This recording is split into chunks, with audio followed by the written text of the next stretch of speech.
হাত জোর করে অনুভবের কাছে ক্ষমা চাইল লাজু। সম্পূর্ণ জানতে হলে চ্যানেলটি সাবস্ক্রাইব করে ভিডিওতে লাইক দিয়ে দেখতে থাকুন।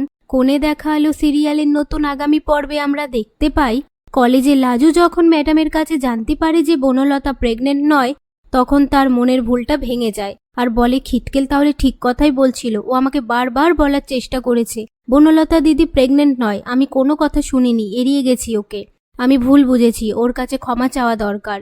এরপর লাজু অনুভবকে ফোন করে বলে আমাদের কলেজে, সেখানে আমরা দেখা করি, ওখানটায় একবার আসবে। কথা শুনে অনুভব খুশি হয়ে চলে আসে কলেজে। সেই মুহূর্তে লাজু অনুভবের কাছে হাত জোর করে ক্ষমা চায় আর বলতে থাকে, তুমি ঠিক কথাই বলেছিলে, বনলতা দিদি প্রেগনেন্ট নয়, আমি ম্যাডামের কাছে সব সত্যি জেনেছি, তবে এরকম কাজ কেন করলো বনলতা দিদি? অনুভব বলে আজই সবটা প্রমাণ হবে বাড়ির সবার সামনে, তুমি এক্ষুনি আমার সঙ্গে চলো। এই বলে অনুভব লাজুর হাত ধরে টেনে গাড়িতে তোলে। তো বন্ধুরা, আপনাদের কি মনে হয় লাজু অনুভব মিলে বনলতার পর্দা ফাঁস করে দেবে? কি হতে চলেছে কমেন্ট বক্সে লিখে জানান।